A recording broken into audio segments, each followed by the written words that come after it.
Assalamualaikum warahmatullahi wabarakatuh. Perkenalkan, nama saya Nurul. Saya dari Prodi Ilmu Komunikasi UPBJJ Jakarta dengan nomor NIM 0509220026. Di sini saya akan menjelaskan mengenai program perencanaan komunikasi. Proposal saya yang berjudul mengoptimalisasikan kebersihan untuk kinerja yang lebih baik. Sebelum memasuki pembahasan mengenai proposal saya, di sini saya ingin mengucapkan terima kasih sebanyak-banyaknya kepada tutor saya, yaitu Bu Fornia. Saya ingin mengucapkan terima kasih sebanyak-banyaknya kepada Ibu karena saya telah diberi kesempatan pada semester ini dengan mata kuliah program perencanaan komunikasi yang telah memberikan saya banyak pembelajaran apa itu tentang perencanaan program komunikasi, dan saya juga ingin berterima kasih banyak karena selalu ada feedback terhadap jawaban-jawaban yang telah saya berikan. Namun saya minta maaf jika jawaban tersebut masih kurang sempurna. Untuk proposal perencanaan program komunikasi, saya mengambil tema yaitu mengoptimalisasikan kebersihan untuk kinerja yang lebih baik. Kenapa demikian? Karena kebersihan merupakan hal yang sangat penting dalam lingkungan pekerjaan. Kenapa demikian? Karena lingkungan yang baik, bersih, dan terawat akan meningkatkan produktivitas kinerja kita sehingga kita kerja merasa lebih nyaman, lebih sehat, dan tidak ada hambatan. Dan pada bab 1 ini berisikan pendahuluan misalnya seperti latar belakang masalah, rumusan masalah, hingga tujuan proposal pada program ini dibuat. Pertama, latar belakang masalah. Latar belakang masalah biasanya menjelaskan mengapa program tersebut menjadi penting. Misalnya, kebersihan lingkungan kerja merupakan hal yang penting yang harus ada pada setiap perusahaan. Kenapa demikian? Karena dengan adanya lingkungan yang bersih dan terawat, kita dapat mengoptimalisasikan kinerja, dan jika tidak menjaga tentang kebersihan lingkungan kerja kita, maka perusahaan tersebut akan memiliki citra negatif, bahkan bisa tidak adanya perusahaan-perusahaan lain atau customer yang mempercayai yang menggunakan produk tersebut. Selanjutnya yaitu rumusan masalah. Pada rumusan masalah ini biasanya berisikan pertanyaan-pertanyaan yang spesifik mengenai program perencanaan tersebut.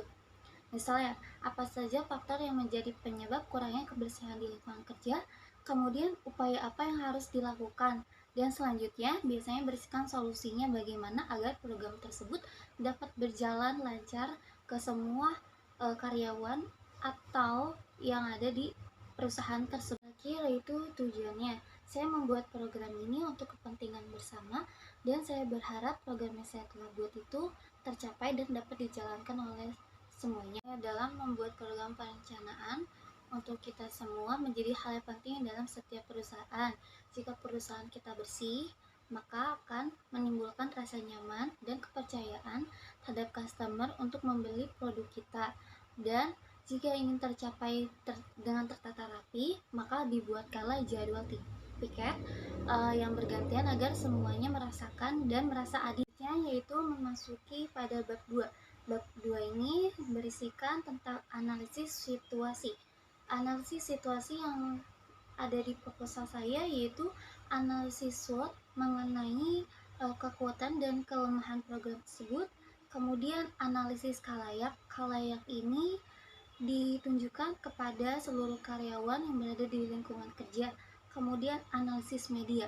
Analisis media ini saya menggunakan media cetak seperti kayak poster, kemudian ditaruhnya di tempat-tempat tertentu yang mudah terlihat seperti itu.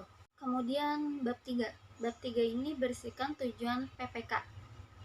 Dalam menjalankan perencanaan program komunikasi, tujuan ini menjadi inti atau hal penting dalam program tersebut. Dengan adanya program ini, karyawan jadi mengetahui untuk kinerja yang lebih baik, yaitu harus adanya lingkungan yang bersih. Efek dari program tersebut dapat meningkatkan kesadaran seseorang terhadap risiko akibat lingkungan kerja yang kotor. Masuki bab keempat. Bab keempat ini berisikan tentang strategi komunikasi.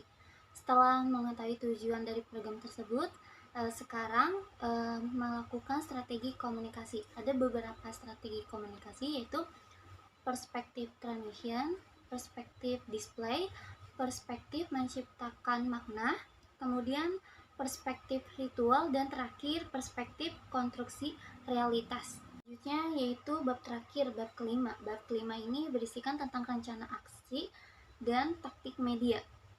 Pada bab 5 ini menjelaskan tentang program dan kegiatan yang dilakukan dari rincian setiap kegiatannya, seperti melakukan webinar atau membuat video pendek yang dapat diunggah di akun TikTok, Instagram, atau media sosial lainnya. Kemudian pemilihan media, menentukan saluran media yang akan digunakan untuk mencapai target audiensnya. Karena program ini terjadi di lingkungan kerja, maka menggunakan media cetak seperti poster yang bisa ditempel-tempel di dinding-dinding yang mungkin dapat terjangkau oleh karyawan. Selanjutnya yaitu jadwal pelaksanakan. Untuk program tersebut dapat berjalan lancar dan adil, maka dibuatkanlah jadwal piket per hari agar semua karyawan tersebut dapat merasakan dan merasa adil dan tidak ada yang merasa terbebani. Kesimpulannya, saya berharap dalam membuat program ini semua menjadi semakin menyadari tentang pentingnya kebersihan lingkungan kerja, namun tidak hanya di lingkungan kerja saja, baik di lingkungan sekitar seperti rumah, sekolah, atau tempat-tempat lain, akan selalu pentingnya dalam menjaga kebersihan lingkungan. Kemudian agar programnya dapat terus berjalan dengan lancar, lakukanlah mulai dari hal terkecil, seperti tidak membuang sampah sembarangan atau membuang sampah pada tempatnya. Lakukanlah seperti itu dulu. Selanjutnya ada tahapan-tahapan berikutnya. Sebagai penutup terakhir, saya ingin mengucapkan sekali lagi banyak-banyak berterima kasih kepada tutor saya, yaitu Bu Fornia. Saya berharap Ibu selalu diberi kesehatan, kelancaran, dan diberikan umur yang panjang. Terima kasih. Wassalamualaikum warahmatullahi wabarakatuh.